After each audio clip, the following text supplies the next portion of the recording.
whether they are leading nonprofits that work directly with tribal communities or members themselves. And so I've asked to start. I'm going to have each of them introduce themselves. We will get into a series of questions, and then at the end, we will open it up to Q&A.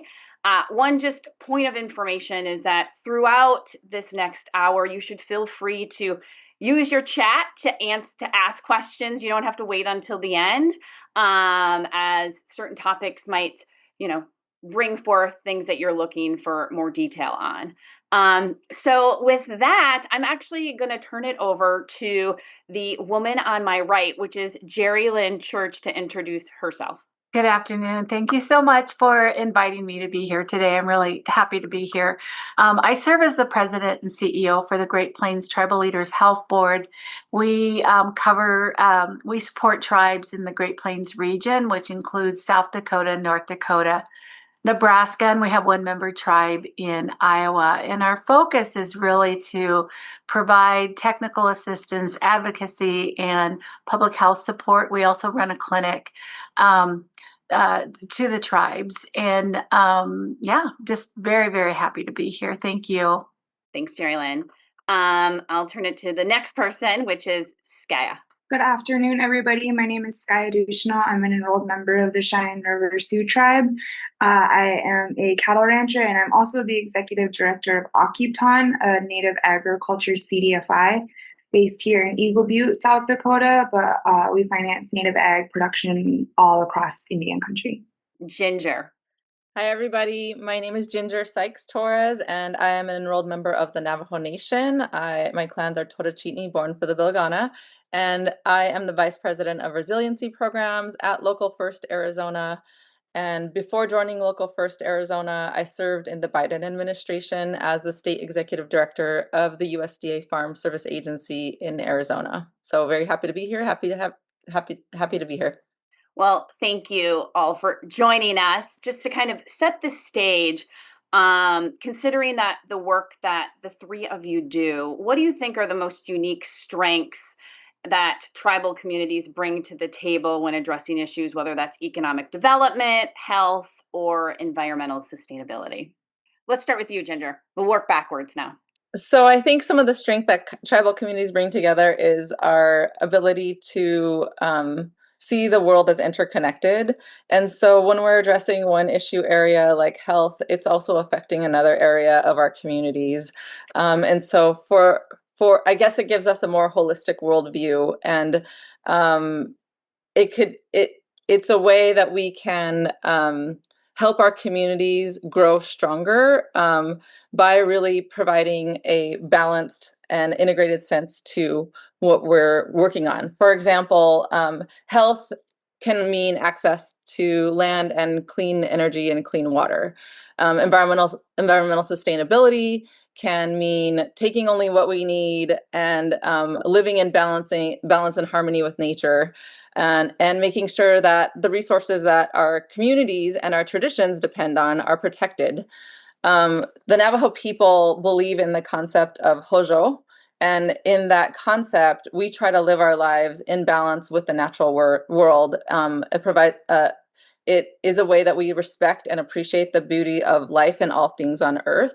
And so I think tapping back into those mindsets that were handed down to us through generations, I think is something that tribal communities have relied on for resilience, facing all of the traumas that our communities have faced within the past several decades, centuries of colonization, all of the things that our tribal communities have gone through with relocation, with the boarding school era of taking away culture and community and values.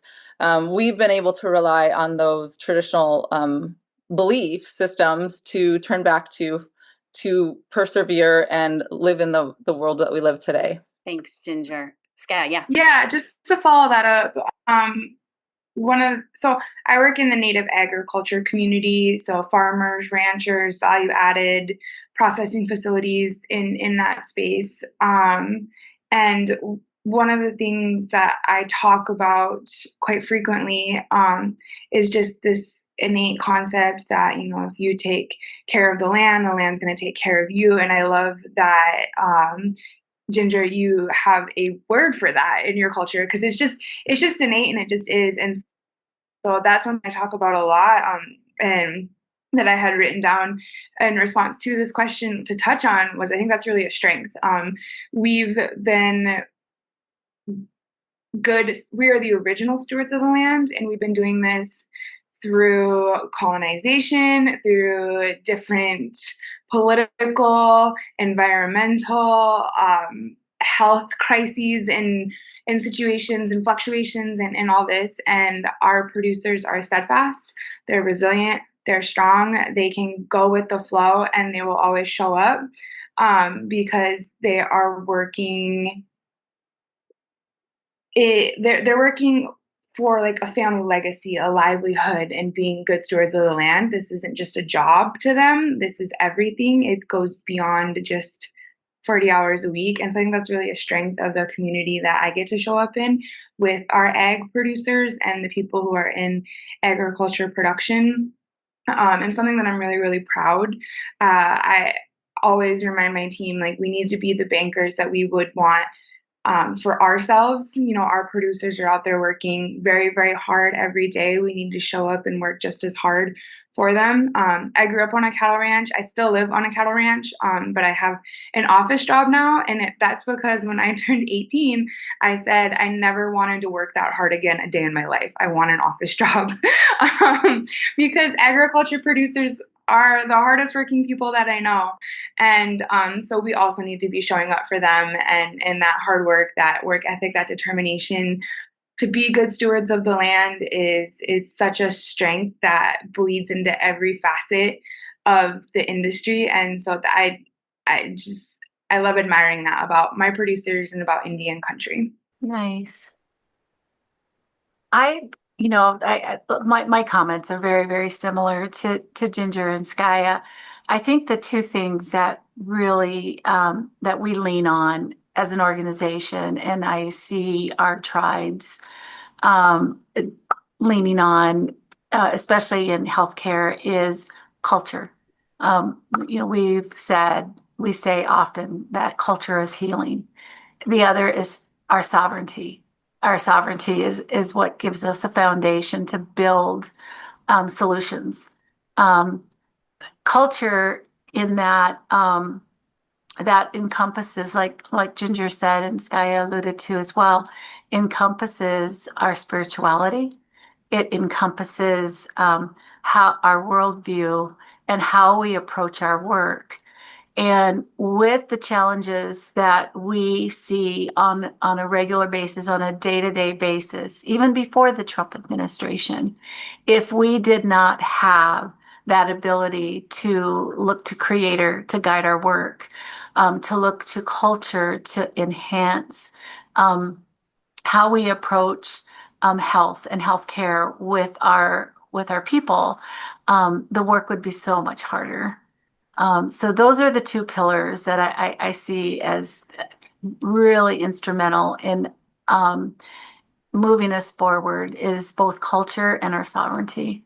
Thanks, Jerilyn. So when I hear the three of you, it kind of also comes these themes of sustainability and resilience. And so, Ginger, I want to kind of turn it over to you and ask about, your time at USDA. When you think about your perspective and kind of your work, and also as a Native member, how do you think what you know and been raised in terms of sustainability is different than like mainstream models that, everybody else thinks about? So I think that so as a Navajo woman and a former state director for the USDA Farm Service Agency, I had the privilege of working directly with tribal producers throughout Arizona. Oftentimes those were in places where mainstream systems failed to deliver sustainable solutions for our tribal communities. Oftentimes tribal communities are not prioritized in these systems.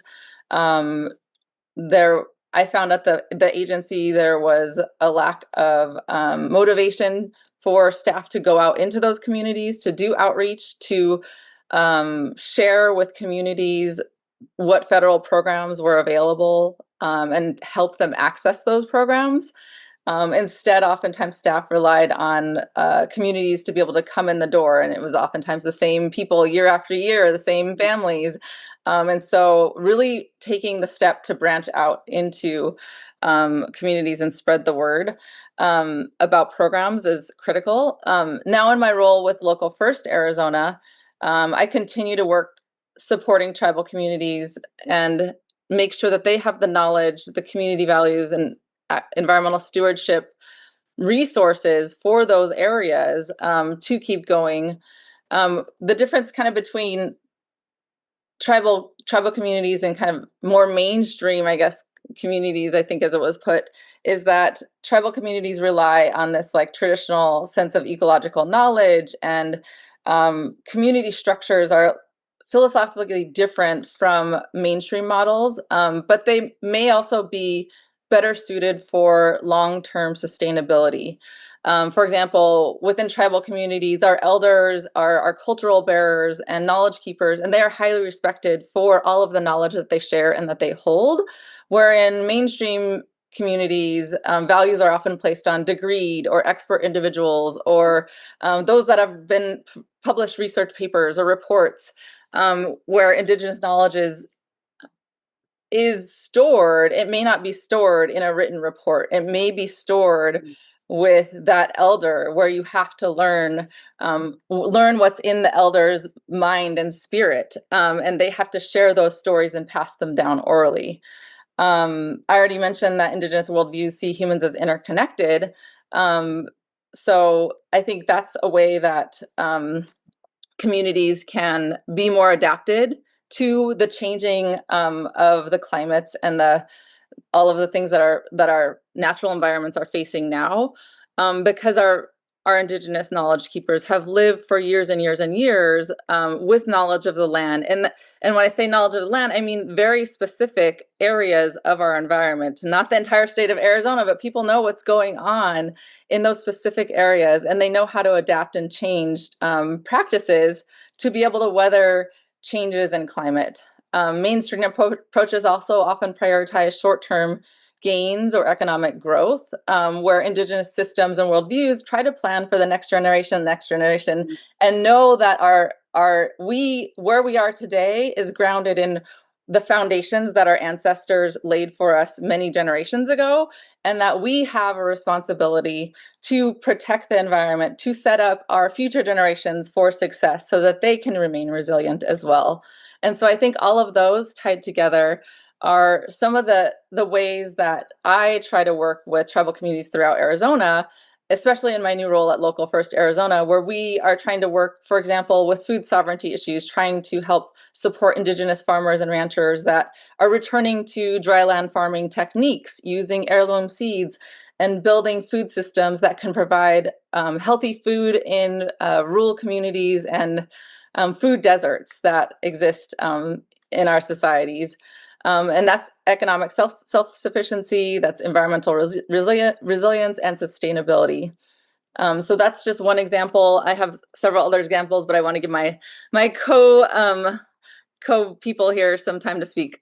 Thank you, Ginger. And it's a really good point, I think, about thinking about the long-term generational effects of what we do today. It's not just about tomorrow, it's about the next generation and the generation after that. I think sometimes we're so prone to instant gratification and a quick fix, but to what end is that going to cause more harm for those that are coming after us?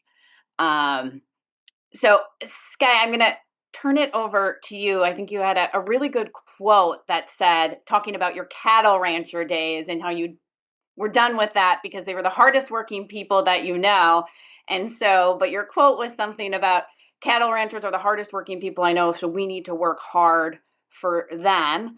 Can you talk about in your role at Akiptan, and hopefully I said that right, and you're working with ag producers and what you see are some of the unique challenges, but also some really exciting opportunities that support ag initiatives and tribal communities together? Life is funny like that. So I wanted to get away from cows and leave the res, and I ended up right back on the res on a ranch raising little cowgirls.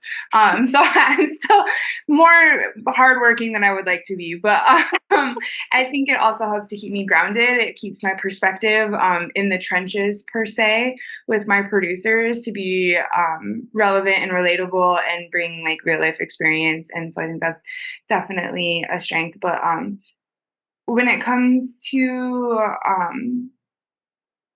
challenges and opportunities, especially in the ag industry, some of the things that we're kind of seeing is that in Indian country, there's been sort of the last few years, there's been a larger push for this sort of food renaissance, food security, food sovereignty, whatever we want to use to be able to bring that back, and to have a really strong emphasis on it. And I think COVID really spurred that effort in communities.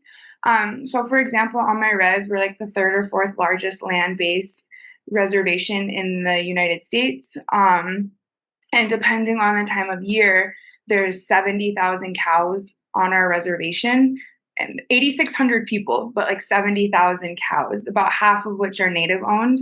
And during COVID, on the res at our local grocery store here, you either couldn't get hamburger or you were limited to one pound package per family per day. How does that make sense when there's 70,000 cows on our reservation, when we produce some of the best beef in the country? We're in the heart of cattle country here in the Great Plains, and we can't even, like, we're running out of our number one export of the res. And so I think that was a very familiar situation in Indian country and rural communities with agriculture all across the United States. And so that food chain system with the consolidation really breaking down really spurred tribes into action. And there was some policy that allowed us to get faster access to capital to be able to make these initiatives happen. And so getting to see the fruits of some of those labors, and now producers getting to more heavily participate in tribes securing food security and food access and local economies and access to local vegetables, fruits, meat, whatever you're producing in your community, I think is really exciting. And so there's definitely an opportunity there, because tribes as the federal government are not all tribes, depending on different historical contexts as far as like land access and stuff like that, but are able to offer more dynamic support and kind of create a pathway to entry for producers to more easily participate in local food economies instead of the traditional, like, sell cows at the sale barn, they go to a feedlot who knows where, and then we have to import all of our beef. And so like that is definitely an opportunity that I am seeing and super excited about. Agriculture was our first economy. We're always going to be able to eat. Agriculture is never going away. It's not a fad. It's been around forever. And so being able to meaningfully grow our participation in those economies is super exciting. When I'm talking like specifically about access to capital and how my work is there, I think a lot about leverage and being able to leverage your assets and stuff like that at a bank to be able to grow your operation. In Indian country, we don't always have large balance sheets to be able to leverage to get access to capital, to grow, to diversify our operation, which can put us behind a little bit. Economically speaking, balance sheet speaking, I think we're definitely ahead in other ways, but I digress. And so I think about how we can build up the balance sheets of our producers. So for the most part, we're not able to leverage our land because we either have to lease it from the tribe or it's in trust and doesn't get valued properly. So, how can we build up balance sheets in other ways? How can we also dispel myths about mortgaging trust land because it can be done to be able to give our producers leveraging power to grow their operation, to diversify their operation, and to become even more sustainable through economic upswings and downturns and stuff like that. So we're curating solutions to be able to meet the moment with food security, but also to have a solid foundation with our individual producers. And what does it look like to participate in that economy? And this is the last thing I want to say before I end my soapbox. One of the things that when you think about Indian country and economies, I had a colleague say, like, hey, let's imagine that we're playing Monopoly and we've been playing for 3 hours before we have a cousin who's just always running on Indian time and is forever late, comes in and joins our Monopoly game after we've been playing for 3 hours. Well, the Monopoly game, the economy was made for us. We started from the beginning. We've been around the board. We all kind of started at the same time. All the good properties are bought up. We've got our houses that we're turning into hotels. But our cousin who started late in this economy, who represents like Indian country coming into this economy, success for us, we're going around the board, collecting rent income, growing our assets, getting more cash. Success for them is to just getting around the board without going bankrupt. Because they're starting late, because the economy, because the traditional financial system was not designed with their realities in mind. So that's, us trying to understand individual ownership versus communal ownership, navigating trust land dynamics, and just participating in what this traditional economy looks like now versus how it was for us then. We've got a pretty big gap, right, that we need to close. And so a lot of Akiptan's programming is looking at that challenge, but figuring out where our strengths are and what we can do to be able to close that gap so that we can have those really solid economies and turn those challenges into opportunities. So anyways, I kind of went off on a soapbox there. No, Skya, I think that's great and really helpful because we, as you've pointed out, a lot of Indian communities, you have some of the core materials or resources or ag kind of essentials, but if you don't have access to capital, how can you compete with everybody else? Because if you want to compete with everybody else, you need the technology, right? You need to be able to upgrade equipment and while understanding your own traditional sustainability agriculture practices, but you want to be able to compete. And if you can't compete, that can be very challenging. And access to capital is a huge barrier, especially when it's not built for your financial system and for assets that people have. So, but we know what's linked also to food insecurity is also health outcomes and people's health. And Jerilyn, I'd like to turn it over to you because we know your time kind of on the Great Plains Tribal Leaders Health Board and your work both to address kind of health disparities within tribal communities. And so what are you seeing, and also what are some innovative health solutions that are being applied? Yeah, no, I'm learning so much from both Ginger and Skya as I'm listening to them. And there is a really strong correlation between what people call social determinants of health, right? Poverty, access to food, access to healthy food, access to fresh vegetables, which is really, really difficult on the reservation. One of our programs that we have at Oyate Health Center, which is the ambulatory health center that we manage in Rapid City, is our diabetes program. And what I appreciate about the work that they're doing, our team is doing there, is recognizing that we will see better health outcomes if our relatives have access to fresh vegetables and fruits. If they're eating our traditional foods versus fast food, or other processed foods that are unfortunately more readily available sometimes on the reservation than some of those healthier foods. And so ensuring that we're tying nutrition and traditional ways of eating, traditional ways of growing food is a part of what we do in our diabetes program. And our relatives love it. We refer to those that we care for as relatives versus patients. It changes the dynamic and the relationship between us and those that we serve. And but they love it. Another thing that we're doing right now is we're in the process of planning a community garden.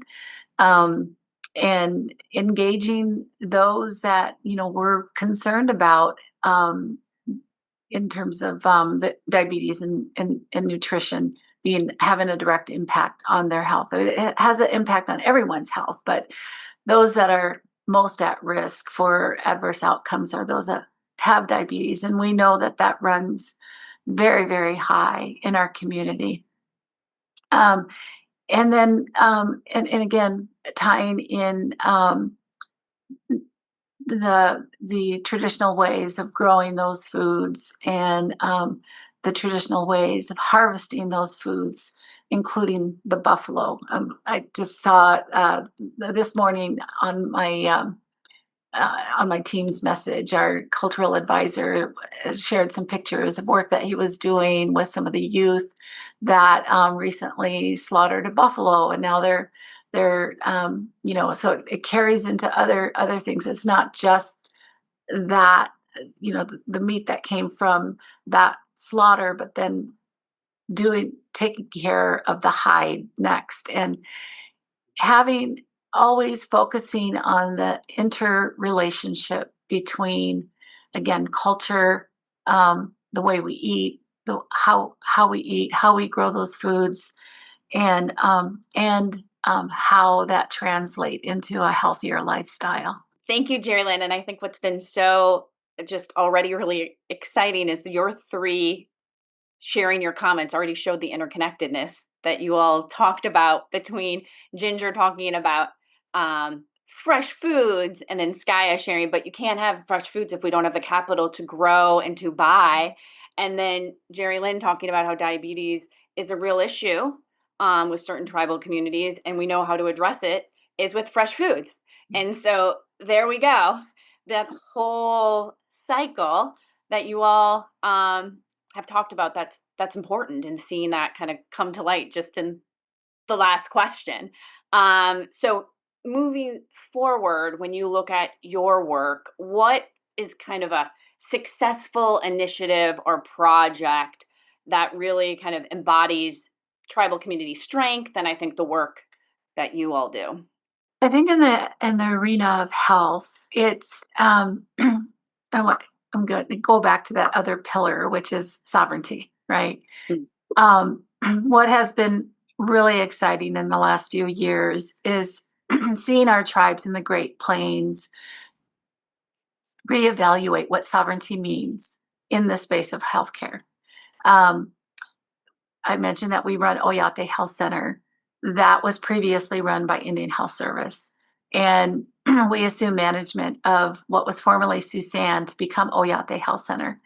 And what we saw is, in that process, we have improved access to healthcare. We have generated more revenue than Indian Health Service had previously. We have been able to bring in a cultural advisor, not only for our staff, but also for our community members who want to, also on their health journey, work side by side with their primary care provider, but also a knowledge keeper, a traditional healer. we've been able to help facilitate that because of our tribes. There are 3 tribes in particular: Cheyenne River, Rosebud, and Oglala Sioux tribe, exercising their sovereign right to have us assume management of that program. And I'm excited to see how we can continue to build on that, not only at Oyate Health Center, but support our tribes who are also exploring the possibility of assuming management of their own health systems at home on the reservations. We have experienced we've experienced success at Oyate, and being able to facilitate that continued success on the reservations is something that I get really, really excited about. It makes a huge difference when it's your own community members, your own tribal members running and taking ownership of healthcare. I always say nobody loves our community and our relatives like we do. No one's going to look out for taking care of our health system and advocating for our health systems like we will. There's nobody in Washington, D.C. on either side of the aisle that will do that with as much passion and commitment as our own people. So looking forward to seeing more unfold around sovereignty in taking ownership of our healthcare. Ginger, what about you with Local First Arizona? Yeah, so Local First Arizona, we are all about strengthening throughout the state urban and rural communities, local businesses, and communities by establishing equitable systems that level the playing field for a thriving, inclusive, and lasting Arizona economy. So that's our mission. Our pillars of work revolve around, one of them is this access to capital concept. We have a number of loan funds for small businesses to take part in, to help empower them to grow their business. We have programs that help businesses look at their energy usage and become more sustainable, and then we have loans that the businesses can partake in once they've done these like energy audits. But the way that we tie those to tribal communities is that we've started we've launched what's called the Rooted Relative Fund, and in that we're helping Native American entrepreneurs access capital and get the business mentorship that they need that fits their reality and it's based on relationships and community decision making and the way traditional economies work. And so it's relationship based lending.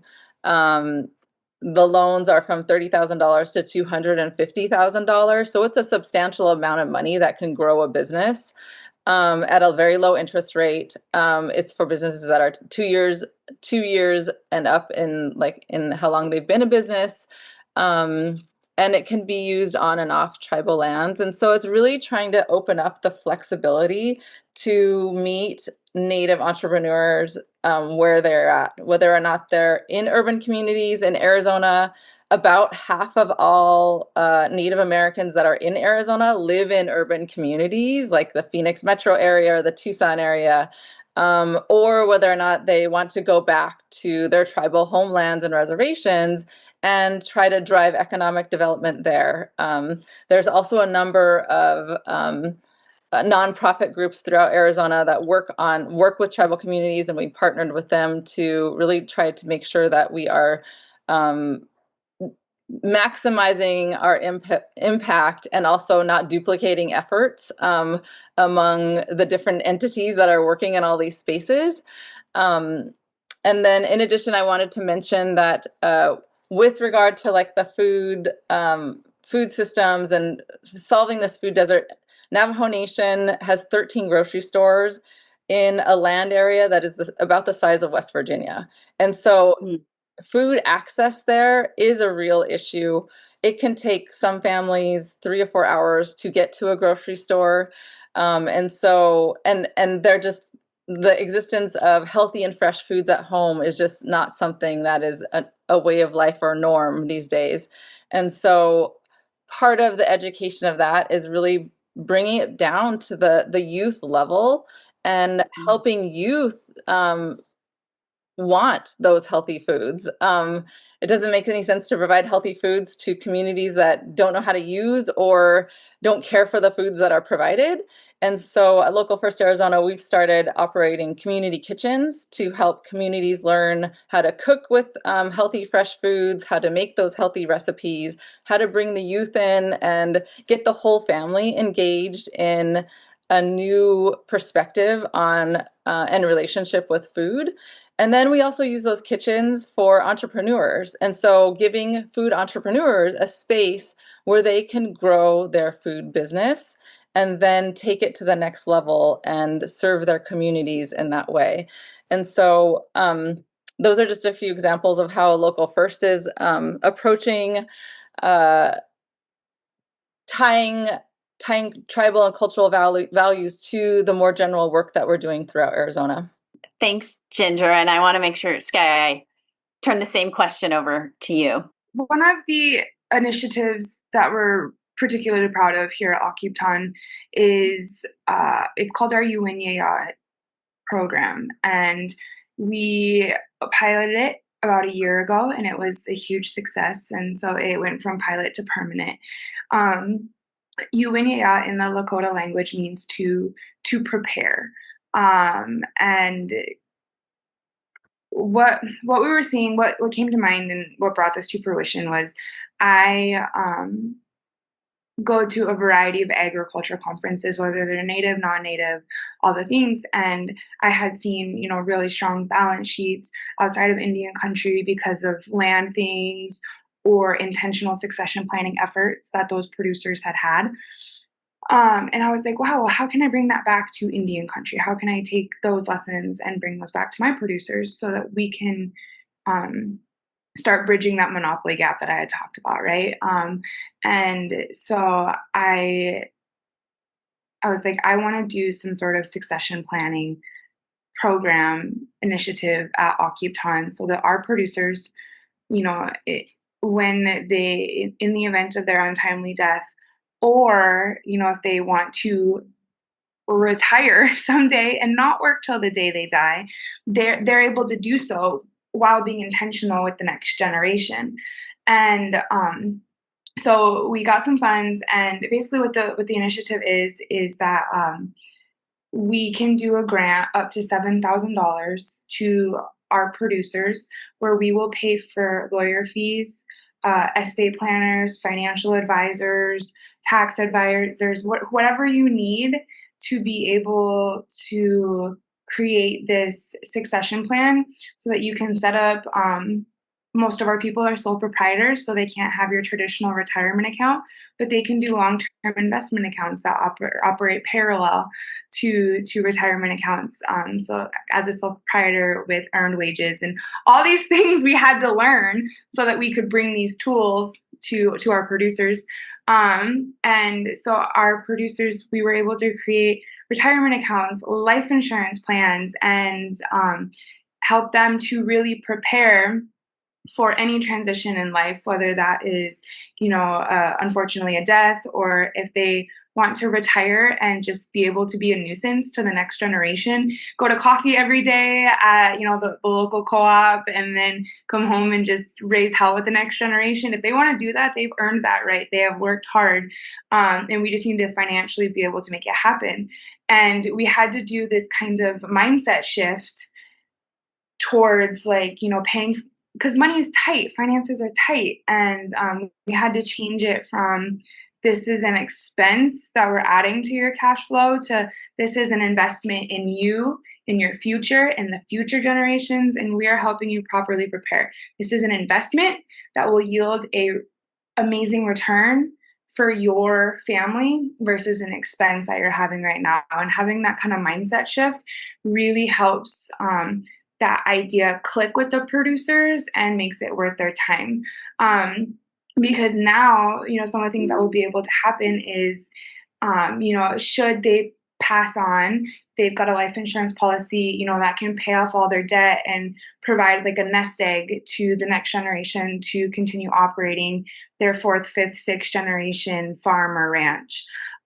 If they want to retire, they have funds to retire on, and they can slowly and easily and reasonably priced transition their land, equipment, livestock, whatever that is, onto the next generation, so that the next generation can afford to slowly take things on, because it's not like needs to happen right now and I have no money, I don't have a nest egg. And so things that have been happening outside of Indian country that had allowed for others to be successful, we wanted to bring that into Akiptan. And so that's how we came up with our Uinyaya program.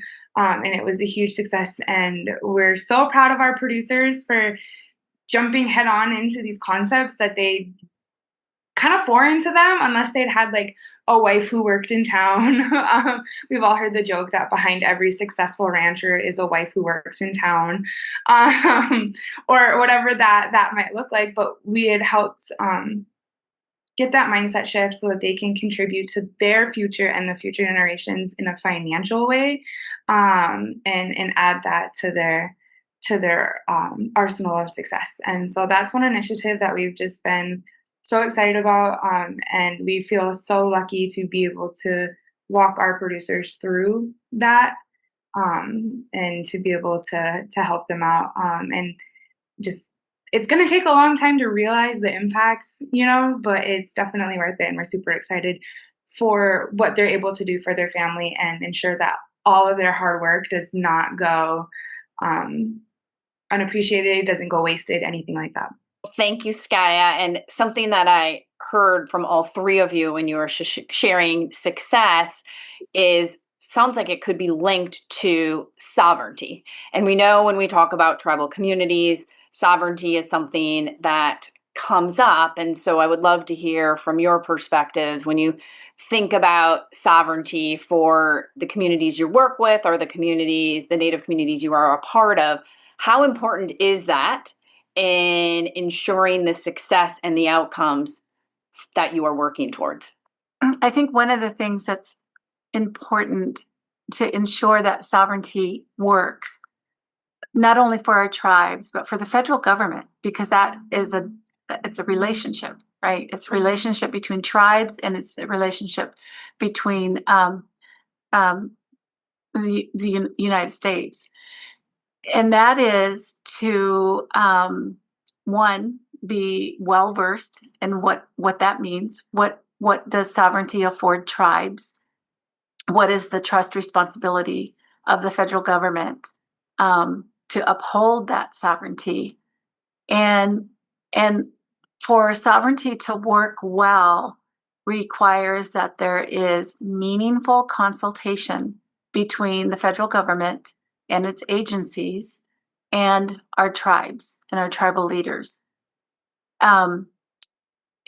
With that meaningful consultation, tribes have the ability to, I always feel like one of our jobs is to continuously educate every time there's a new administration, and new staff that comes with that administration. Because even with the Trump administration, though he was in office back in 2017, he has a whole different cabinet. He has a whole different, his administration looks different. And so part of what we do at the health board in the arena of health is to help those representatives of the various agencies that fall under HHS re-educate on what tribal sovereignty is, and remind that in order for tribes to leverage opportunities under the new administration, that has to happen with meaningful consultation, meaningful conversation about what is absolute, what is non-negotiable because of that tribal sovereignty, and what can be co-created. And it feels like every time, regardless of what party affiliation. There are always new people within the administrations that sort of need to be re-educated or may not have even learned about what tribal sovereignty is in their own education. So I think that's really, really important, is to continue that education and those conversations around consultation. Jerilyn, like building off of that and your definition, which I think was really easy to understand, sovereignty being this relationship between the federal government and tribal communities and making sure that there is trust. We now have a new administration. And so what does that look like from each of your perspectives, as far as whether it is the education that you're thinking about? What are the opportunities that could be there? Also, some things that you're maybe worried about when you think about kind of this new administration and the work that you all are doing? I think that one of the benefits, I don't know if it's a benefit, but one of the strengths going into this new administration, because it's really, really easy to focus on the challenges, and there are many, especially with the big, quote unquote, big beautiful bill. But one of the things that we encourage is that there is the Secretary of HHS has shown or voiced support for tribes. So we want to build on that. We want to latch onto that and say, okay, let us help you support tribes. And so before you make policy changes that would devastate our communities, it's not just cuts to Indian Health Service. Our tribes rely on, CDC. We rely on Medicaid. We rely on many of the other agencies, SAMHSA, for mental health resources. Before you make decisions that impact funding that tribes rely on, talk to us about it, and work with us so that we can. Everybody wants more efficiency. Everybody wants government to work better. Work with us rather than make decisions without us. And I think that's the key to overcoming potential obstacles with what's coming next with this bill that was recently passed.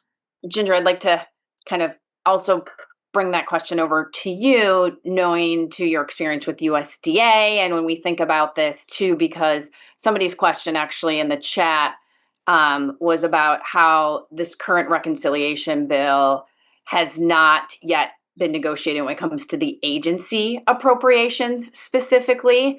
And so when you think about the agency appropriations, what's kind of the strategy, or what are you all thinking about going back to that kind of, Jerilyn, like that education piece and making sure they are taking in your feedback into these considerations? So thank you for that question.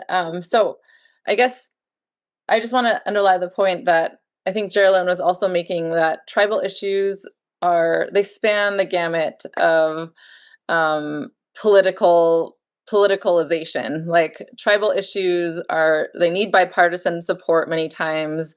And so they kind of sit outside of this political world that we all operate in. And so a lot of tribal leaders, at least in Arizona, are concerned about retaining water rights and getting water rights through Congress right now too. And so that's an issue that's before them and on the top minds of many in Arizona. Also, at Local First Arizona, one thing we do is try to bring everything back to the local level. Shop local, eat local, like support your local communities, because that money stays within the local economy. And so that goes all the way to the banking system. And so move your money to banks that are local, or credit unions. But one thing that's also been on our minds is having tribes take over that area and be in the banking space themselves, the operators, and really take on that um, that that responsibility and the benefit for the communities of the tribal nations themselves. And so I think that's one area, especially with this this new administration, that may be able to have some progress. The areas that I work in and have spent my career on, environmental policy and sustainability, it has been devastating to watch the cuts in those areas that I so deeply care about. With the Biden administration, for example, with agriculture, we worked really hard to get out programs that support climate smart agriculture, support producers that are willing to engage in new practices that are more sustainable, or use less water, or plant seeds for crops that are going to be more appropriate for the climates that we're in, and that will ultimately use less water. And so in those areas, I think it's going to be a real challenge. And maybe sometimes it comes down to framing the business case of changing these practices rather than the climate benefits to these practices. But that's a challenge that I think is too important to ignore and to stop work on. And so that's what drives me at Local First Arizona, is continuing to find a way to make agriculture more resilient in the face of our changing climate. It would really, really help if federal programs could provide incentives for this, I guess, shift to regenerative practices.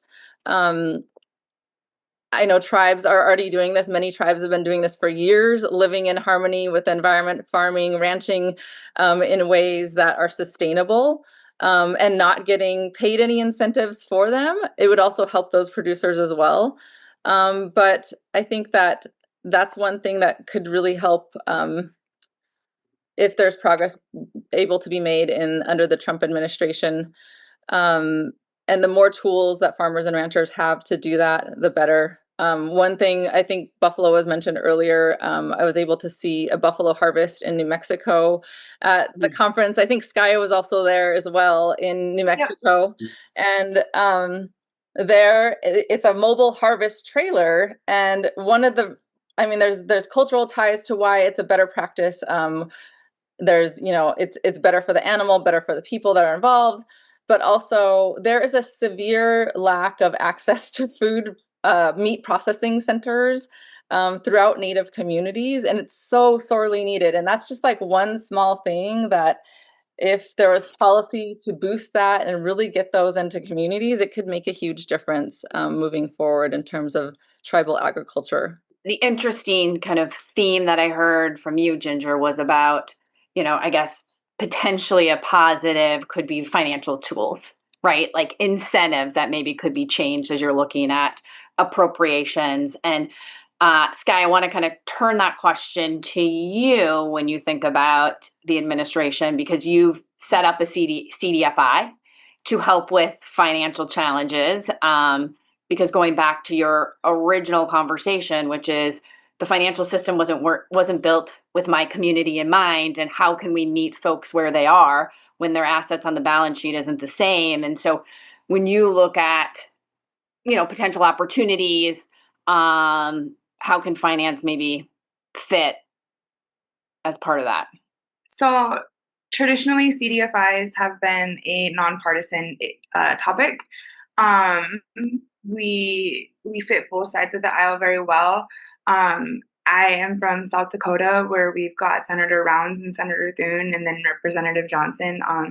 And all three of them are Republican, and they're all huge supporters of CDFIs. And so it's an unproblematic area to be. Now with this new administration, there have been some hiccups along the way, but I think that it goes back to what Jerilyn was talking about education. I think a lot of people, because CDFIs are such a small part of what the government does within Treasury, But to my knowledge, there's no other program, department, or anything that goes on that has an 8-to-1 public-private partnership dollar leverage like CDFIs do. We are a hand up, not a handout. And this administration expresses a lot of their support around like rural communities. Well, that's where CDFIs are. We're in rural communities supporting rural economies. And so I think that there's, some education efforts that could maybe happen there, to be able to understand that, CDFIs are really on par with what Congress and the administration are trying to accomplish as far as like having really robust economies. And so the support for the CDFI industry in Congress has always been good, and as far as like appropriations and stuff like that. I think it's been a little bit shaky on the USDA side. I shouldn't say I think, I know it's been shakier on the USDA side. I probably, to my benefit, to my detriment, perpetually glass half full. And so, I think like how, there's common ground. How do we find common ground as a means to an end so we can both, we, and I mean like me and like anybody, get to what we want to see happen. And so, Ginger, you mentioned like incentive programs and stuff like that. And when I'm thinking about like reframing things, I'm like, okay, this is things that I've advocated to our legislators, is that a lot of these cuts to some of these programs, like, let's again quit looking at them as expenses versus investments. If we can put more investments to make our land more resilient during all these extreme weather patterns that we're having, that reduces the disaster assistance that happens afterwards. If we're able to make upfront investments, our ROI is going to be reduced disaster costs. It's going to less like indemnity payments within the FSA and different things like that. And so like, how can we reframe it so that we can get to our common ground to accomplish what we all want to accomplish, right? And so that's kind of where my mind goes about like opportunities and how can, and leveraging tribal sovereignty and tribal communities and wins over here with wins over there to get to the same page and to get to a successful economy, a successful agriculture, like things that we all want in the end, even though it might look a little bit different, and stuff, and just find that common ground. And how do we need to reframe things so that everybody understands what we're trying to get to is really where my head goes, and what we've been advocating for for years and years now over here at Akiptan. So yeah, I think, Skya, it's well said. These are investments when it comes to talking about why. So with the remaining 5 minutes, I want to get to our questions from the audience because they have been streaming in. So a question from one member is about voting within Indian country, talking about how unable to register to vote because communities don't have traditional street address. Partial numbers are often all they have, and those aren't accepted under current registration laws. And so based on, I know this is kind of outside of the expertise from the three of you, but when you think about this, what can be done at the federal level to address it? Are there protections, for example, that could be added to the Voting Rights Act? Or, a legal or structural issue or funding or infrastructure, but just what are some things that we can think about doing to make this easier? That is definitely outside of my area of expertise, but what I can say is that that existing laws need to be upheld, and tribes need to be given the autonomy to set up the infrastructure and the systems within their own reservation boundaries to ensure that every tribal member who are, have the right to vote as American citizens can do that without interference. And anytime that, as an American, you advocate for easy access to voting, you're fighting for all Americans, whether they're Native American or not. really all I have to offer on that topic. I don't know enough about the inner workings and logistics of voter rights because it's not my area of expertise, but it does tie back to recognizing and respecting rights of all voters. So one other our tribe has, I was gonna say, our tribe has a 911 office. Like where I grew up, at my parents' house there, we had just had a PO box, and then in 2014 we finally got a physical address. But somebody had been living there for like 30, 40 years before we ever got a physical address. So I get it. Our tribe has a 911 office, and they're the ones who were in charge of getting those physical addresses. I don't know if that would be a place to start. They might have more insight, but that's kind of my little bit of personal experience with that. My 2 cents is that I think any amount of agency funding that is being cut, agency staff that is being cut, that has influence or input over these areas in particular, is going to hurt tribes. So advocating for those staff and that funding to be retained, empowering tribal leaders to have these conversations on behalf of the tribes themselves is really going to help. For example, with the Secretary of State, maybe they could get together and come up with some really good strategies, because each individual tribe is different in the way that they handle voting on their own independent nations. And so those would be two of my suggestions. Thanks, Ginger. So the last question, and again, this isn't, I think, directed towards anyone's specific expertise, but this audience member asked about the concern with reduced funding for tribal colleges. And what are you hearing? What are you concerned about with those funding reductions?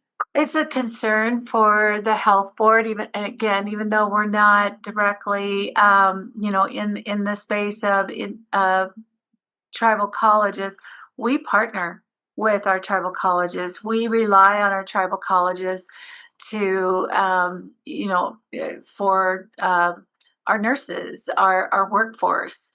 And so it's very concerning. And we, just as we're advocating as strongly as possible for minimal impact on Medicaid and other funds that are directly related to health, this is also going to impact our ability to grow our ability to ensure that we have an adequate workforce in the healthcare arena, especially on the reservations. We know that those that are able to who live at home, that are able to get their education at home, are more likely to work at home. And so there's a direct tie between our tribal colleges and our ability to meet the needs of our workforce in healthcare. I 100% agree with what Jerilyn said. Tribal colleges slow the brain drain of tribal members away from tribal communities. If we go to school off of the reservation, off of our tribal homelands, we are less likely to come back. It's just harder. There's not adequate tribal housing. There's not enough jobs for many to return back. And so those tribal colleges serve an innate need within tribal communities to keep people in the communities, to educate communities, to provide that workforce training, and eventually to grow economic development within those communities. So they're imperative, and I think tribal colleges have been cut by about 90% within the big budget bill. And so we're just gonna have to step up and try to help tribal colleges survive, try to find alternate sources of funding. Hopefully states will be able to also step up and help out with that as well. Well, we are at time. So I just want to thank Ginger, Skya, and Jerilyn for joining us today. I have, as a moderator, learned a lot, and really grateful for each of you taking time to share the important work that you are doing, and know hopefully we can be advocates and continue to support the important projects that you guys are doing moving forward. So thanks for sharing, and we look forward to catching up with you soon, maybe at the next summit. So thanks, everybody.